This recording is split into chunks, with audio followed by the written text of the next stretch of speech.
gastroenteritis hemorrágicas tan severas, con esta hematemesis espantosa, esto es de terror, creo que es Halloween, o esta gastroenteritis que hasta la doctora salió premiada, ¿no? Pasa.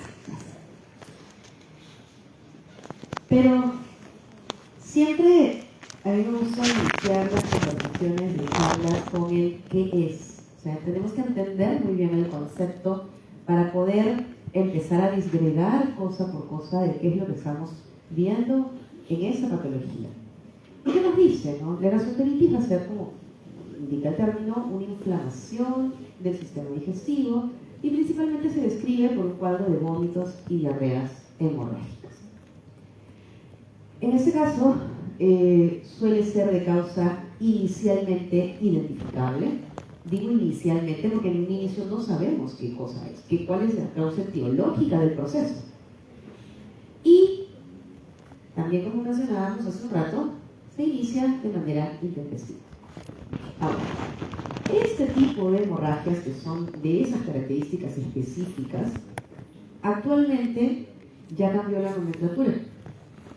Y ya no se llama gastroenteritis hemorrágica, sino decidieron complicarnos un poquito más nuestra existencia nosotros los médicos, y ahora este término corresponde a síndrome de diarrea hemorrágica aguda. Eso cambió hace unos años y por eso el título es como que hay de nuevo con las gastroenteritis hemorrágicas. Y igual aquí abajo les he puesto el concepto de hemorragia gastrointestinal, porque a veces nosotros, o con esa nueva terminología, con esa nueva nomenclatura que nos están indicando los expertos en el área, pues nos empiezan a confundir un poco con la terminología, ¿no? Hay hemorragia, pero si hay hemorragia gastrointestinal, de repente yo voy a ver una gastroenteritis hemorrágica también. Entonces, ¿cómo llego al diagnóstico final para decir que el paciente que todavía tiene una gastroenteritis hemorrágica en sí tiene un síndrome de diarrea hemorrágica? Vamos a ver. Las características o las enfermedades asociadas a hemorragias gastrointestinales, y obviamente si hay una hemorragia, hay una ulceración, una alteración de ese epitelio, o de esa mucosa, mejor dicho, a nivel intestinal, pues van a ser múltiples. Desde administración de AINES, que es una de las más comunes, enfermedades hepáticas por coagulopatías, infecciones bacterianas como Clostridium, propiamente dicho, e identificado como tal, infecciones virales, pacientes en UCI hospitalizados y técnicamente asociados a valores de estrés en algunos pacientes y en otros asociados a los cuadros de hipovolemia. ¿Cuántos de ustedes aquí no han visto esos pacientes que ingresan a hospitalización y el día 2 o 3 empiezan a desarrollar hematopesia? Pasa. Y está asociado a otras causas que ahora vamos a ver. Entonces, y acá abajo empiezan a hablar del síndrome.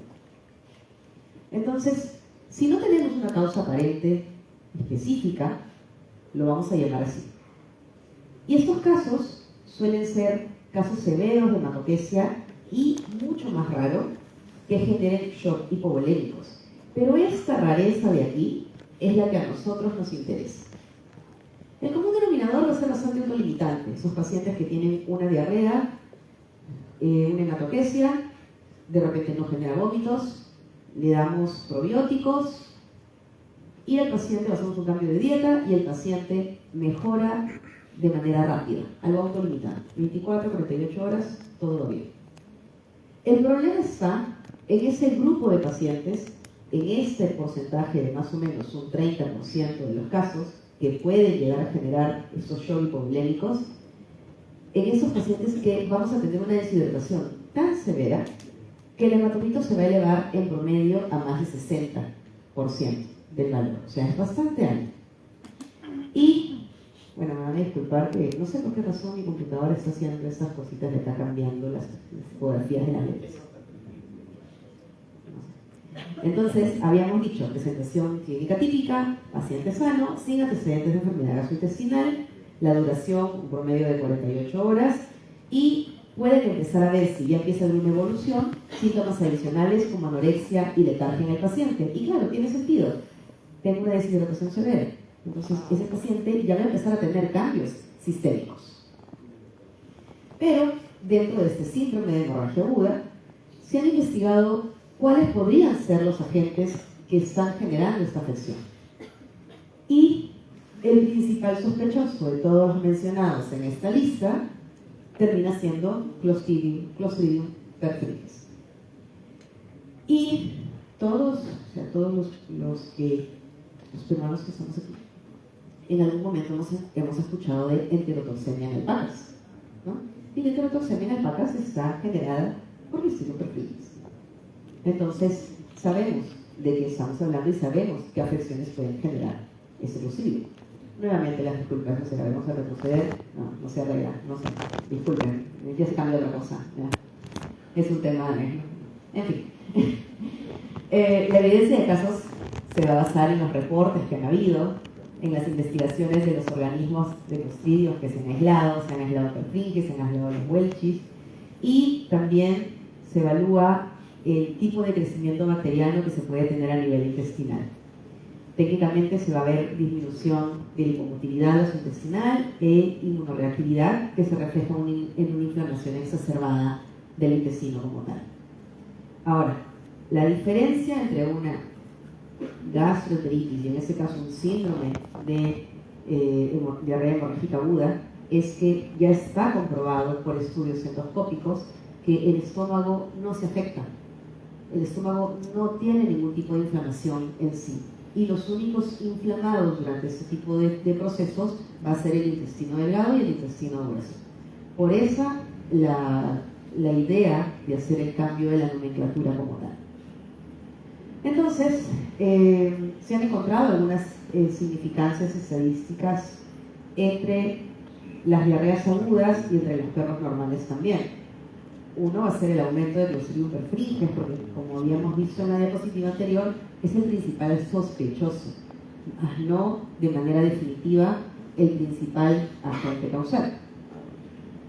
Y al haber un aumento de Clostridium perfringens, ha habido un mayor número de pacientes que lo han presentado. O sea, pacientes que aumentan el número, diarreas. Presencias de enterotoxinas. La enterotoxina NET, en este caso, es la que se asocia en perros a generar ese tipo de diarreas hemorrágicas. Y cultivos positivos que en la práctica diaria, en el día a día, no solemos hacer este tipo de cultivos y biopsias endoscópicas de manera rutinaria, ¿no? Eso es algo que lo dejamos usualmente para procesos más complejos o para pacientes que tienen otro tipo de alteraciones. ¿Y qué grupo va a ser el más afectado? ¿A qué grupo tengo que mirar de manera diferente? Pues los toys, los engreídos de la casa, los Yorkshire, los Poodle, los Schnauzers, tienen cierta predisposición a presentar esas alteraciones.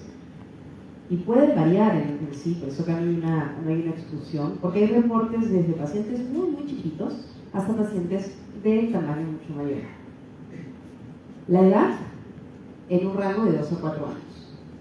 Y si hacemos un recordaris de los pacientes que hemos ido recibiendo en nuestra vida profesional, coincide que estas gastroenteritis hemorrágicas se presentan en mayor número de manera abrupta, de manera aguda, en estos pacientes con estas características. Ahora, una pregunta que sale es, ¿será que hay una asociación estacional al proceso? ¿Será que se presenta más en invierno, más en verano, en otoño? Pues solamente el estudio dice que podría ser que en invierno se presente más, pero igual no hay una diferencia estadística que lo respalde. Por lo siguiente, seguimos concluyendo que puede darse cualquier época del año. Y bueno, cuando llega un paciente así, lo primero que hacemos es una evaluación médica, un triaje. Y vamos a tener, dos escenarios. El escenario de... Permítanme salir y volver a entrar, por favor. Por lo menos así se ve mejor. Cambio una cosa por otra. el escenario del paciente hemodinámicamente estable y el escenario del paciente hipovolémico. En el hemodinámicamente estable, parámetros de perfusión normales, signos vitales dentro del rango, no va a haber mayor alteración. Son esos autolimitantes que entran caminando y en 24 o 48 horas se van a casa o están en tratamiento ambulatorio. El problema es este, en los hipovolémicos, como el labrador de la imagen. Ese paciente, pues, no lo tenía un panorama tan bonito. ¿Y qué es lo que pasa si es que tenemos estos sangrados, estas hematemesis, estas hematoquesias? Pues tenemos que considerar que esta barrera intestinal está afectada y las bacterias que están usualmente a nivel del lumen intestinal van a aprovechar este caos, esta ruptura, y van a migrar hacia la zona de los vasos sanguíneos. Estas úlceras que se generan van a ser un espacio libre y las arterias que están a este nivel van a poder liberar o van a poder drenar, porque se va a romper toda esta parte de aquí y va a haber un sangrado mucho más profuso. Por esa es la razón que nosotros empezamos a ver esos sangrados tan abundantes en algunos pacientes. Hay un rápido también cambio de fluido a nivel del lumen intestinal, aumentando el proceso de diarreas en los pacientes. Entonces vamos a tener una variabilidad clínica bastante marcada. Van a haber pacientes que vienen con signos triviales, signos muy manejables, y eventualmente pueden empezar a presentar deshidratación aguda. Esa deshidratación puede empezar a aumentar, que nos conlleva un shock hipovolémico en el paciente. Eventualmente, si es que esto no se corrige y empieza a haber una mayor alteración de la mucosa intestinal, vamos a empezar a tener una translocación bacteriana que puede conllevar a sepsis del paciente. Y si toda esta pared intestinal sigue afectada durante todo este proceso, pues vamos a empezar a tener hipoproteinemias significativas también. Entonces, ¿cuál va a ser nuestra primera acción médica a tomar en estos pacientes? Sobre todo donde sabemos que el hematocrito está en una concentración bastante alta y que hay una pérdida de líquido importante, pues fisioterapia. Esa va a ser nuestra primera herramienta, nuestra primera droga de elección. Y vamos a buscar la estabilidad hemodinámica, eventualmente abordar la causa subyacente. ¿Y por qué digo abordar la causa? Porque hasta el momento no sabemos qué es lo que está generando el problema. Y antes de llegar a decir que es un síndrome de diarrea hemorrágica aguda, tenemos obligatoriamente que realizar descartes al paciente. Descartar que no tenga hepatopatías, descartar que no tenga una infección viral, descartar que no exista una infección parasitaria que me esté generando el proceso. Pero de repente diremos, sí, pero entre 24 y 48 horas quizás no me va a dar el tiempo suficiente para poder obtener toda esa data de todos esos resultados. Pues sí, pero para llegar al diagnóstico final, que sería el síndrome de diarrea hemorrágica, necesitamos descartarlo para poder decir el diagnóstico final es esto. Y, bueno, habíamos visto en esta variabilidad clínica la hipoalbuminemia, y si tenemos hipoalbuminemia se va a presentar en el promedio del 10% de pacientes que tienen esa alteración. Se tiene que reevaluar siempre al paciente cuando esté rehidratado, porque a veces consideramos que ingresa con un valor de albúmina en el límite inferior, hidratamos y termina siendo un paciente hipoalbuminémico, donde ya tenemos que hacer una reposición de estas proteínas. Podemos utilizar requerimiento de plasma fresco congelado o albúmina. Eso lo hablamos ayer. Si es plasma, pues podemos utilizar ese tipo de concentración de plasma fresco congelado, sobre todo si sospechamos de una coagulación intravascular diseminada. En hipoalbuminemias severas, para poder incrementar este valor de albúmina, se tendría que utilizar 20 a 25 mililitros por kilo de plasma para incrementar 5 gramos por litro. Si utilizamos albúmina humana, que en realidad no sería lo ideal, pero es nuestro día a día, porque no tenemos disponibles otro tipo de coloides naturales, tenemos que tener en consideración que puede haber un riesgo de hipersensibilidad tipo 3 que puede evidenciarse hasta semanas posteriores de haberse aplicado la albúmina. Y lo ideal, una albúmina canina, que no tenemos. Y que donde lo tienen también es costoso. Entonces, la experiencia de repente con la albúmina canina es bastante corta, ¿no? O pobre. ¿Y qué va a generar? Vuelta con eso de aquí. Los hallazgos clínicos, efusiones, edemas gastrointestinales. ¿Qué pruebas diagnósticas adicionales tengo que hacer si sospecho de una hipoproteinemia en un paciente?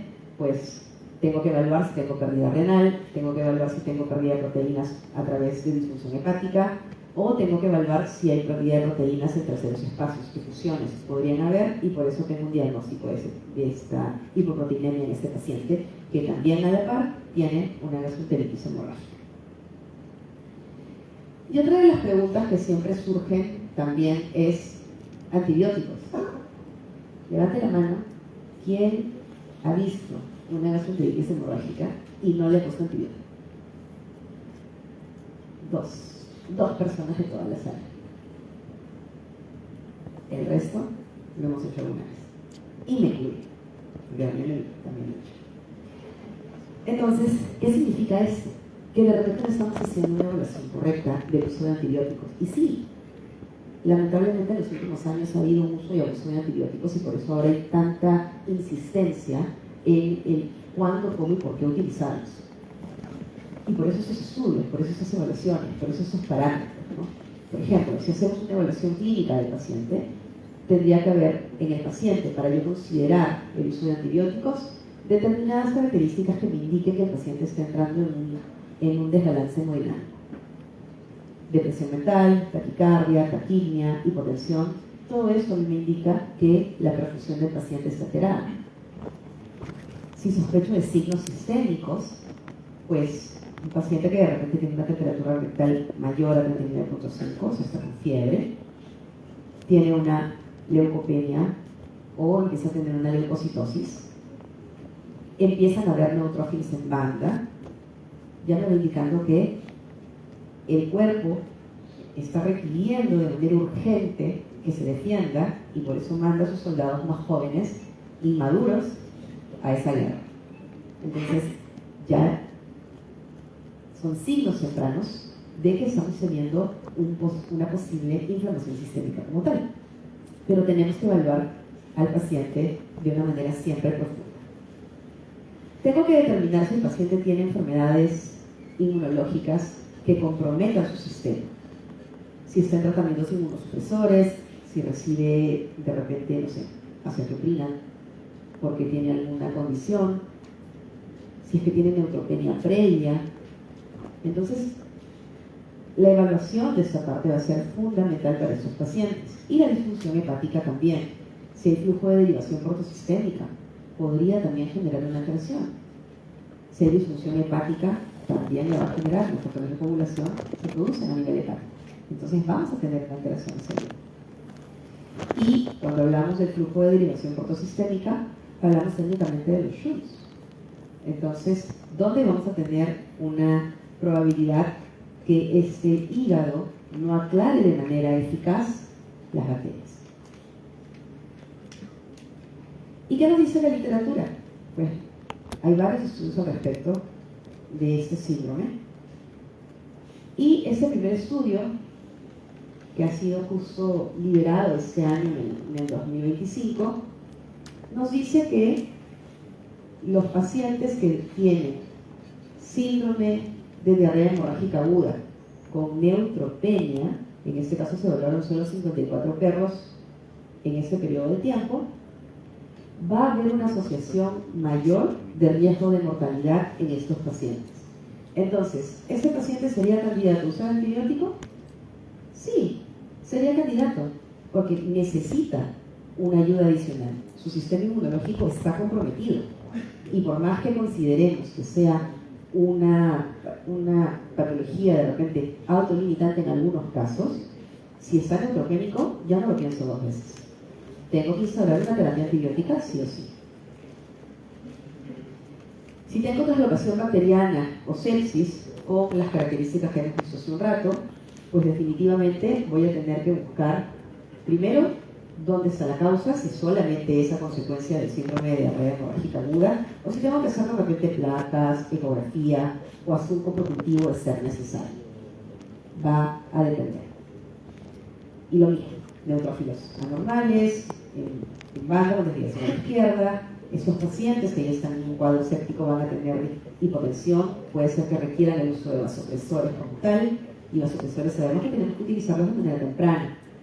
Hipoglucemia, pacientes sépticos, es una de las características de ellos que tienen mucha tendencia a la no regulación de los valores de glucosa. Y ese estudio, que es un estudio del 2021, donde empezaron a utilizar diversos marcadores para poder determinar si es que estaba asociado a una inflamación sistémica o no. En este caso utilizaron la proteína C reactiva para poder determinar lo que es el objetivo, ¿no? El objetivo era determinar qué tan grave estaba el paciente y utilizando los criterios CIRS, que son los que acabamos de ver, y asociándolo al uso de una proteína C. Y la proteína C lo que va a hacer es indicarnos qué tan inflamado está el paciente, pero no nos va a decir lo que está inflamado es el riñón, lo que está inflamado es el intestino. Es una inflamación general. Sabemos que hay inflamación. ¿Dónde? Aquí echamos a buscar. Y lo que se buscaba con este estudio era comparar si es que el uso de antibióticos era adecuado o no, a pesar de que teníamos un incremento de la proteína C o un indicio de CIRS. La parte de la rehidratación del paciente. ¿Qué concluyó? Que el común denominador del paciente se recupera bastante rápido, con un tratamiento sintomático, que en este caso es crioterapia, antieméticos y soporte médico. No se evidenció mayor supervivencia en aquellos pacientes que utilizaron antibióticos, a pesar de que teníamos una proteína C reactiva incrementada y criterios de CIRS positivos. Y acá dicen, los criterios no son fiables. Y por eso no hubo correlación también. Y esta proteína C reactiva nos puede ayudar a nosotros a orientarnos de mejor forma si es que el tratamiento médico que estamos aplicando está teniendo una respuesta en el paciente o no. Por eso la importancia de siempre medir dos veces el biomarcador para ver la diferencia entre el día 1 o el día 2 o 3. Y en general, el común denominador de pacientes pues tiene un pronóstico excelente con una rehidratación adecuada. El común denominador vive y se va a casa moviendo la cola feliz. Pero, ¿qué antibióticos voy a poder utilizar? Metronidazol es el conocido, el que todos casi hemos utilizado. Tiene sus pros y sus contras, hay muchos estudios al respecto, tiene efecto antiinflamatorio, pero hay mucha discusión al respecto, sobre todo porque también hay reportes en los cuales no genera un beneficio al paciente al momento del uso. Entonces tenemos otras alternativas, amlodipina, ampicilina sulbactam, por ejemplo, que de repente funcionaría mucho mejor en un paciente que cumple con criterios de CIRS. Yo no utilizaría este, tampoco utilizaría este, yo iría de frente. Un antibiótico endovenoso que se puede manejar en frecuencias bastante cortas y amplias, cada 6, 8, 12 horas, dependiendo qué es lo que tengamos o cuáles son las características del hemograma de ese paciente. Pero a lo que quiero llegar con esto es que tenemos que quitarnos de la cabeza que el metronidazol va a ser el fármaco ideal para las enteritis hemorrágicas como tal. ¿Y qué más tengo que hacer? Pues antieméticos, si es un paciente que sabemos que va a vomitar, podemos utilizar maropitam, ondansetron. Si hacemos estudios solo de los receptores de antieméticos o si los revisamos, pues vamos a hay algunos en los cuales nos dicen exclusivamente que el maropitam va a funcionar mejor para determinadas condiciones porque utilizamos el receptor NK1 de la sustancia P Y en el caso del ondansetron, pues receptores serotoninérgicos que funcionan muy bien a nivel intestinal. ¿Cuál de los dos quieren utilizar? Depende la causa que esté generando el proceso de vómitos. En este caso, de repente, podría funcionar muy bien un ondansetron, porque la inflamación es específicamente a nivel intestinal. Y sabemos que cuando se va a liberar en las células, en los enterocitos, se va a liberar serotonina, esta va a estimular el nervio vago y eventualmente va a estimular el centro del vómito y ¡pah!, tenemos un paciente vomitador. Pero Maropitan tiene sus beneficios también. Una sola aplicación, si tenemos un paciente de 2 kilos o de repente un Yorkshire de 2 años, esos que pesan 900 gramos, y de repente meterle una dosis de ondansetron más fluido, y si no se hace una buena, de repente no tengo una bomba de infusión disponible, que puede pasar, puede generar un problema de sobrehidratación al paciente. Ahora, la elección depende de ustedes, de cuál droga quieran utilizar. Gasoprotectores, tenemos un consenso que nos dice cuándo usarlo, cuándo no, y si tenemos sangrado del tracto digestivo, sí se recomienda. Principalmente sucralfatos si sospechamos del tracto digestivo superior, gastritis, puede haber una inflamación, o caso contrario de la parte duodenal. Pero en este caso sí se va a recomendar el uso de inhibidores de bomba de protones como un omeprazol o un pantoprazol. Nutrición en edad temprana siempre va a ser nuestro gran aliado. Es el acto médico que muchas veces olvidamos. Siempre darlo cuando el paciente esté hemodinámicamente estable y cuando los vómitos estén controlados. Si no tenemos ninguna de esas dos condiciones, simplemente no iniciemos una nutrición enteral. Ese enterocito se seguirá atrofiando, pero tenemos que controlar primero la causa.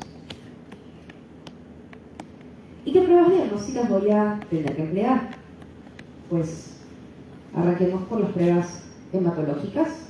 Hagamos siempre un hemograma, donde vamos a poder encontrar alteraciones, sobre todo a nivel de hematocrito, que va a estar aumentado, proteínas totales disminuidas, ya nos van indicando deshidratación.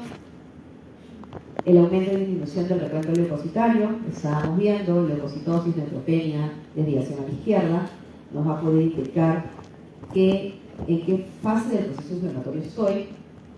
Pueden haber alteraciones de trombosis, pueden haber trombocitopenias también en casos mucho más avanzados, sobre todo en esos pacientes en los cuales no recibieron una atención médica temprana y pueden desarrollar un proceso de inflamación sistémica. En esos pacientes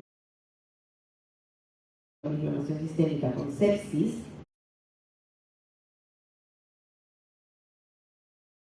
van a haber cuadros o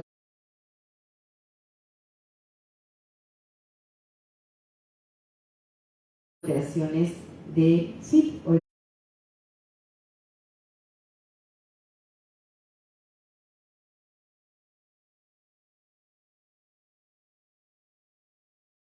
coagulación intravascular diseminada, y esa es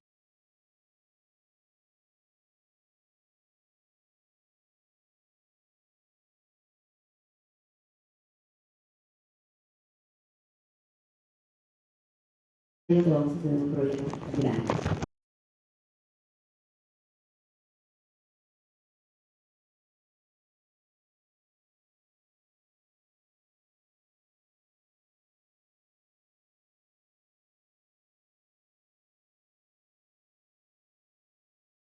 Porque esos pacientes sí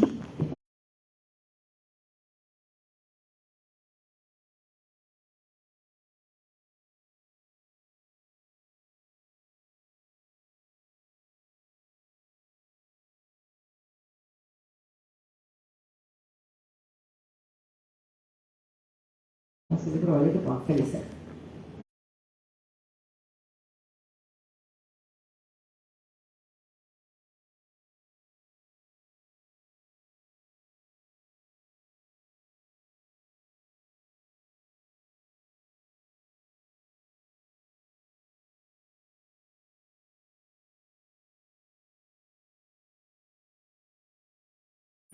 Tenemos que tener en cuenta que pueden haber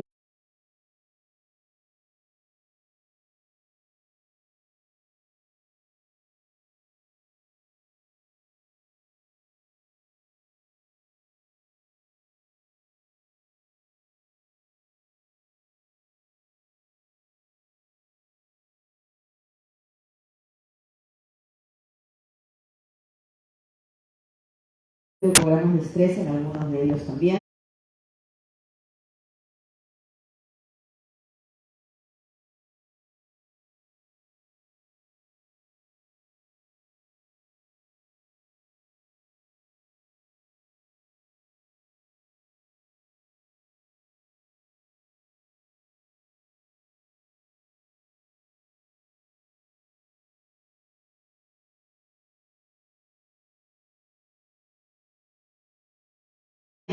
Las características van a ser estas.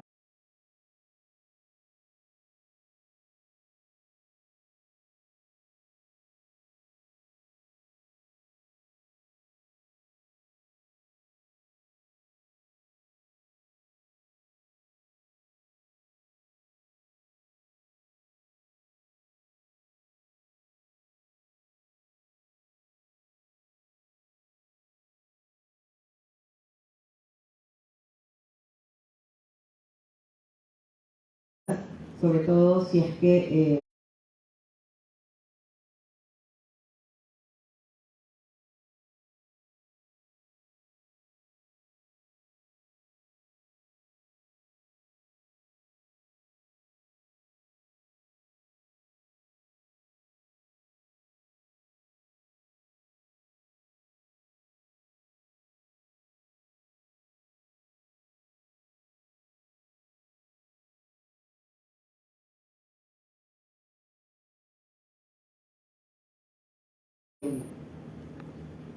ha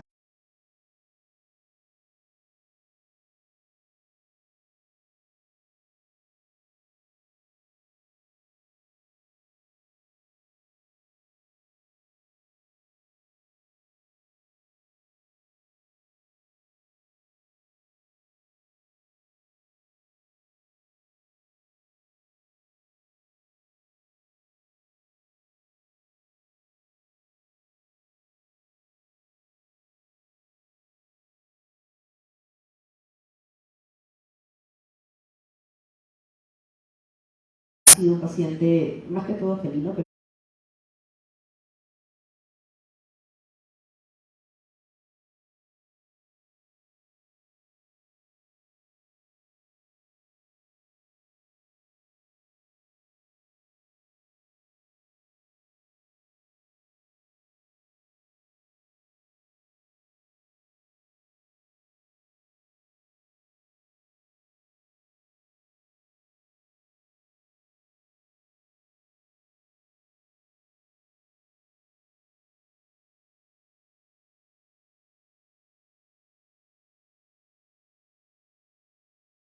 pero en los felinos simplemente hablamos de gastroenteritis.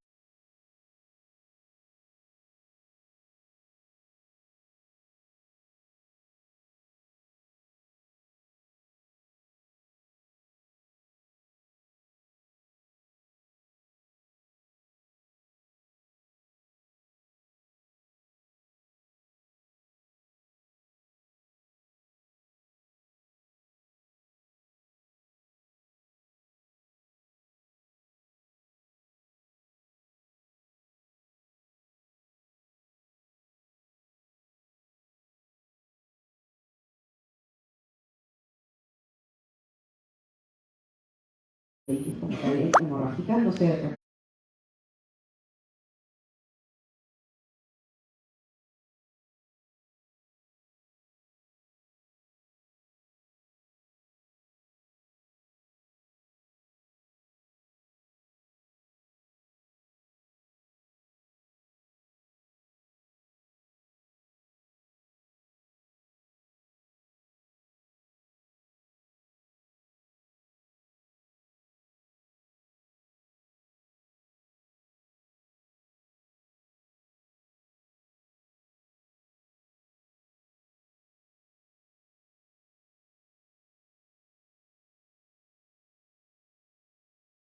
importan mucho en ellos.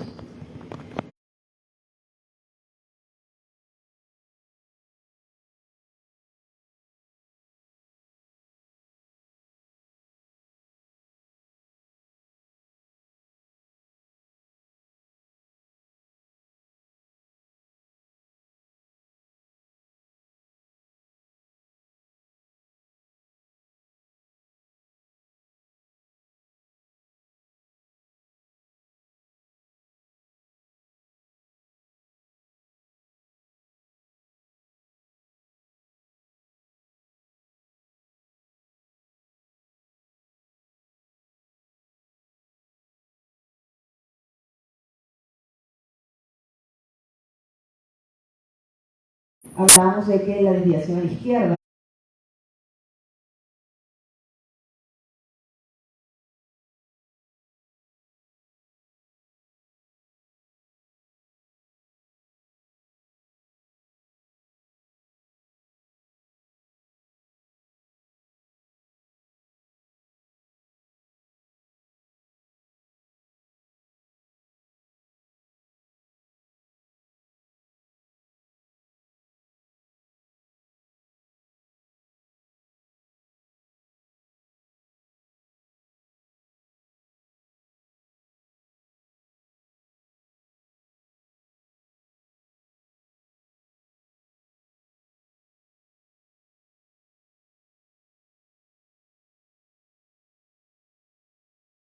indica que hay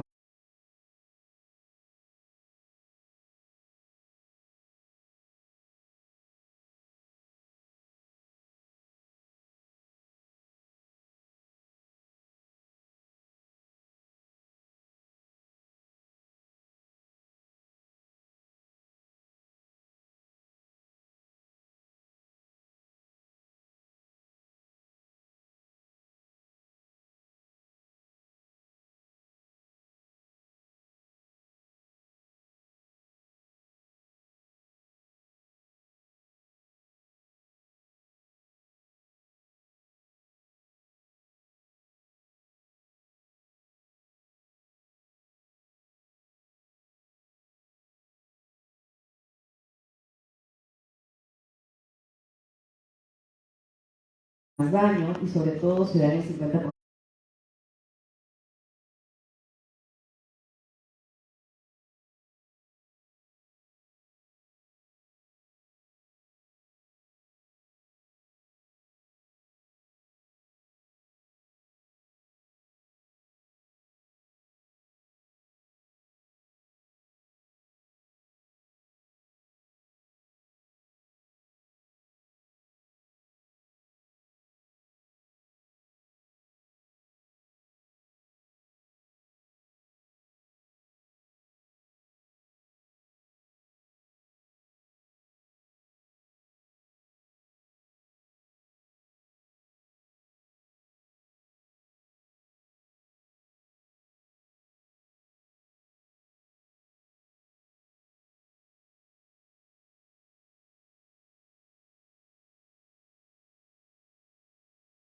De los casos pues, son más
críticos y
todas las demás alteraciones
tenemos que buscar o evitar que exista.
La translocación bacteriana.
Si hacemos evaluación de gases, va a ser importante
saber el pH del paciente, medir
lactato, que en ese caso nos va a indicar hipoperfusión.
Medir electrolitos.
También. Y no olvidar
de hacer una evaluación por imágenes.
evaluar si ese intestino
está dilatado, si tiene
estasis intestinal, si de repente necesita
utilizar algún fármaco diferente.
que me ayude a mejorar la condición.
Del paciente.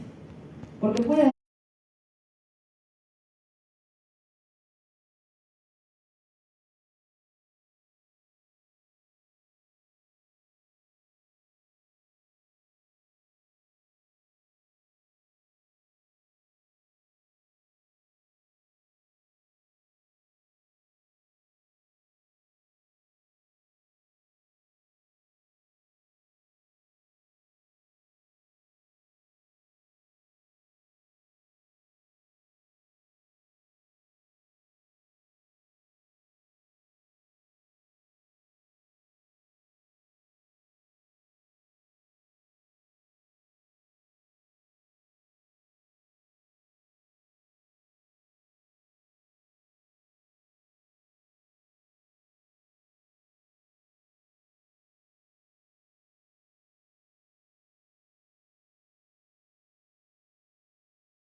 haber dolor en el paciente también.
Entonces, para resumir,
hasta el momento lo que estamos viendo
es, yo tengo una diarrea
hemorrágica y puede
tener presentaciones de concentración de hematurrito de diversos tipos. Menores a 30, entre 30 y 35 o mayores a 35. Independientemente de ser el caso, usualmente hacemos una rehidratación, sobre todo en estos de aquí, de 4 a 6 horas aproximadamente. Y lo que se busca es tener un hematurrito que fluctúe entre el 25% en promedio.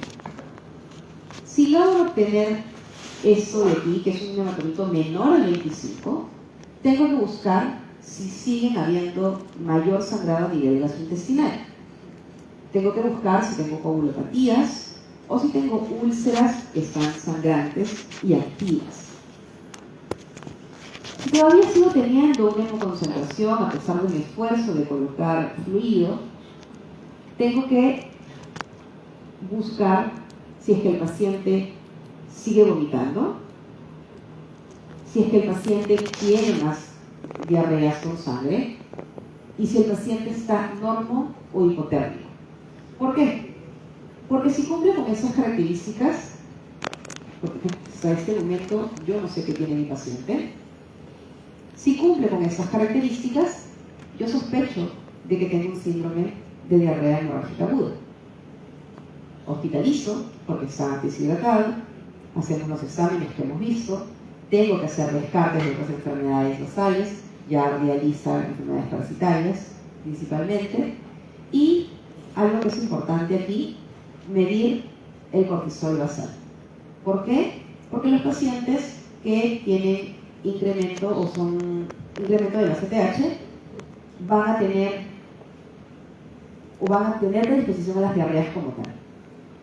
Estos pacientes van a tener que recibir fluidoterapia, más de lo que ya recibieron aquí, recibir analgésicos porque un intestino que está inflamado, que está sangrando, muchas veces puede generar dolor y podemos en algunos casos tener abdomen agudo, no en todos, pero en algunos, y tratar toda aquella sintomatología que el paciente presenta. Si no mejora, pues nos estamos yendo más al lado oscuro. Y tenemos que seguir buscando ecografías, tratar de, si es un paciente cachorro, tratar de hacer PCR para descarte de parvo, evaluar ácidos biliares, evaluar la función renal, hacer estimulación con ACTH también. Y, como les decía, no es típico encontrar dolor abdominal, pero si yo ya empiezo a tener fiebre, pues sospechar de que puedo tener neutrofilia en ese paciente o neutropenia, dependiendo del caso. En esos pacientes que no mejoran y que tienen este síndrome, vamos a tener con el tiempo un incremento de las actividades de las enzimas, de la actividad de las enzimas hepáticas como tal. Pueden algunos pacientes tener azotemia, pero para eso tenemos que medir la gravedad específica para saber si el paciente tiene una alteración prerrenal o renal. No suele estar asociado, pero tenemos que medirlo. Si tiene una gravedad específica menor a 1.030, estamos hablando que el paciente puede ser un paciente renal. Y bueno, el cortisol va a ser. ¿Y qué otros marcadores o biomarcadores podemos utilizar o qué otras herramientas podemos utilizar para poder establecer dónde estamos con el paciente? En ese estudio, que es bastante interesante, utilizaron el ratio de creatinina y BUN. Son dos valores que los vamos a obtener en una bioquímica rutinaria. Entonces, ¿qué se determinó?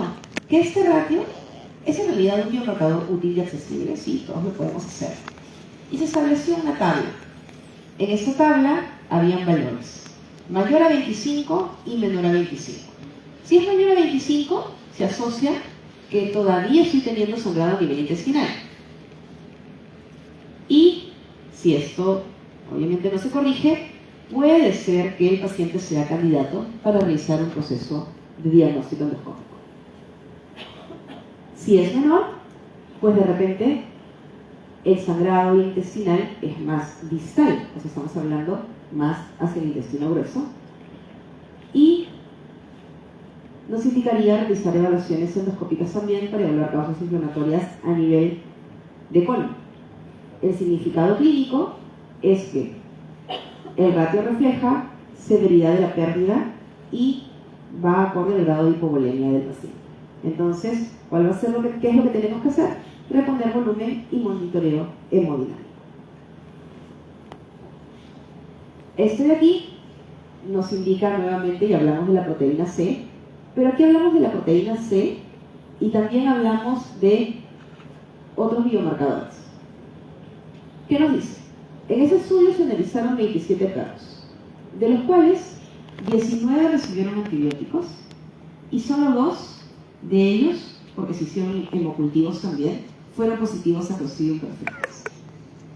Aquí nos dice que la proteína C reactiva se elevó, en diferencia a los otros pacientes, pero no nos permitió en ese estudio, o no les permitió, generar una diferencia entre pacientes sépticos y no sépticos. O sea, todo paciente inflamado se incrementa la proteína C.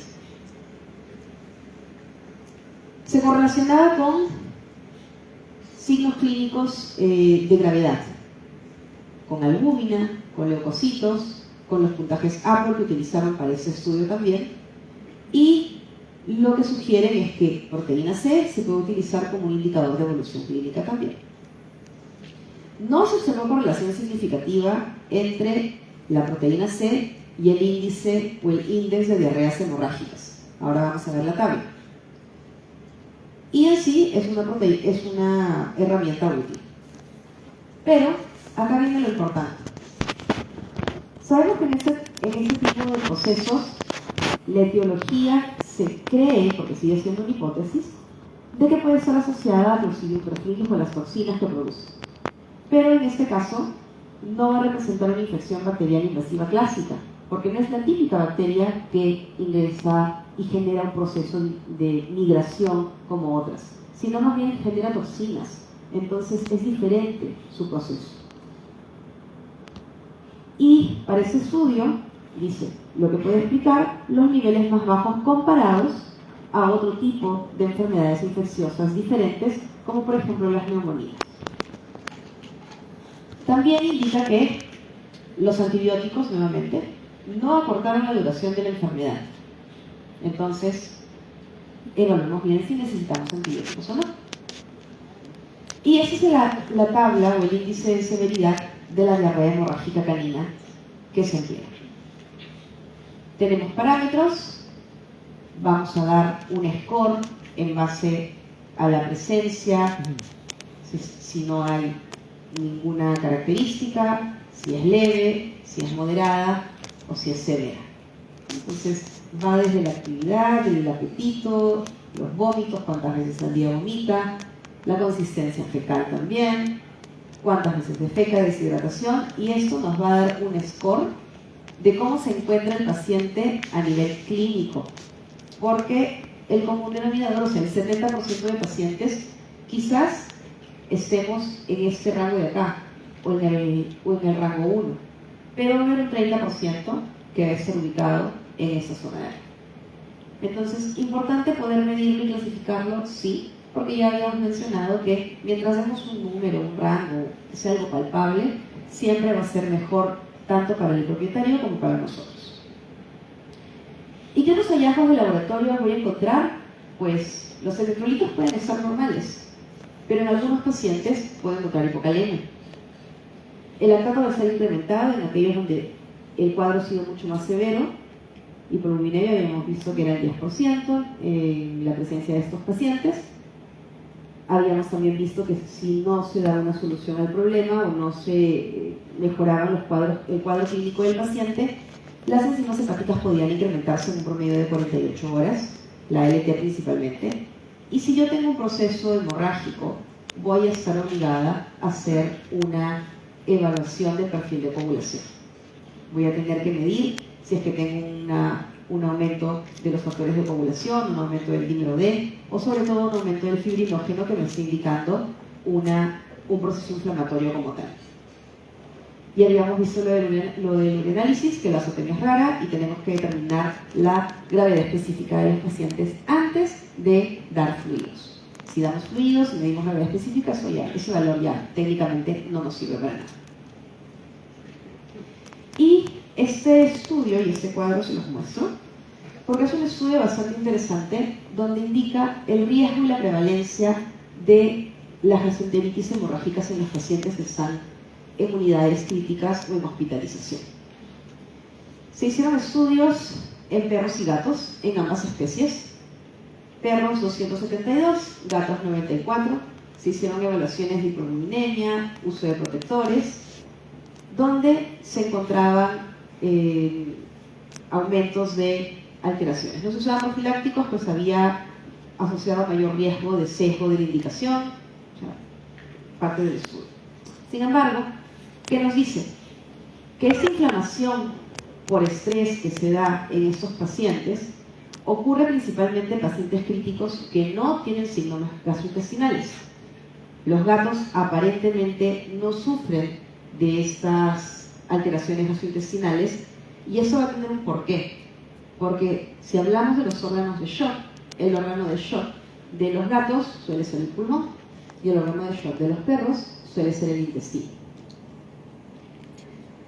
El uso profiláctico de antibióticos inhibidores se asoció con mayor incidencia.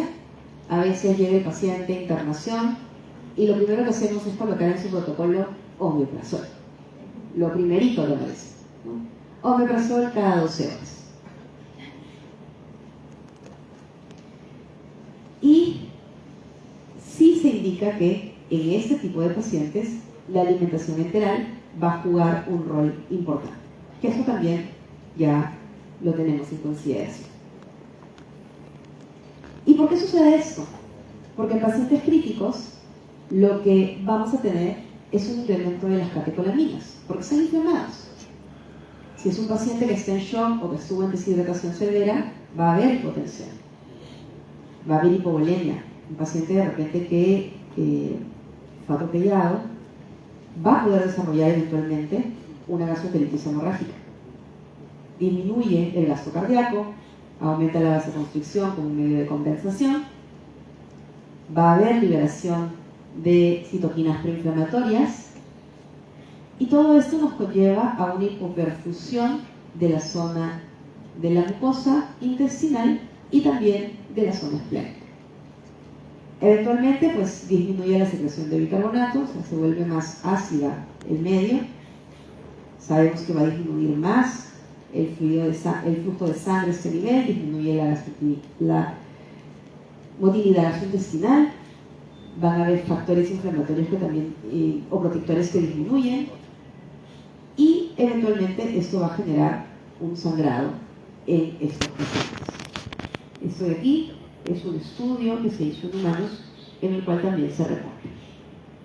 Y los puntos claves que tenemos que considerar entonces en estos pacientes es que cualquier paciente que inicie con vómitos seguidos de diarreas hemorrágicas agudas puede estar asociado a un síndrome de hemorragia aguda como tal. Tenemos que tener en cuenta que son pacientes que están en riesgo de hipovolemia por la pérdida tan rápida y tan severa de líquidos. Las lesiones se limitan principalmente a intestino delgado y grueso, por eso la nomenclatura. Y el diagnóstico se va a basar en el curso clínico típico, o sea, hay que evaluar cómo evoluciona clínicamente, y sí o sí tenemos que excluir otras causas. Si queremos ser más específicos y decir si efectivamente la causa etiológica fue un Clostridium perfringens, pues podríamos hacer una prueba de PCR. Y el tratamiento, habíamos hablado que el primer paso iba a ser crioterapia, y el más importante, justamente porque suelen ser pacientes con hemoconcentraciones marcadas, un manejo sintomático y la recuperación suele ser en 1 o 3 días. Y los antibióticos, sí, solo sí, estamos sospechando de una inflamación sistémica. Antes no. Entonces, ¿qué concluimos con esto? Que la gastroenteritis hemorrágica no siempre bata por la hemorragia, como en el caso de la verdad que veíamos, sino por la demora en reconocer el shock y la deshidratación crítica del paciente. El tiempo en estos pacientes es clave y fundamental, porque nos va a ayudar a proteger ese intestino de cualquier daño colateral a consecuencia de la hipoperfusión. Entonces, primero tenemos que estabilizar y luego buscamos la causa. ¿Dudas, doctores?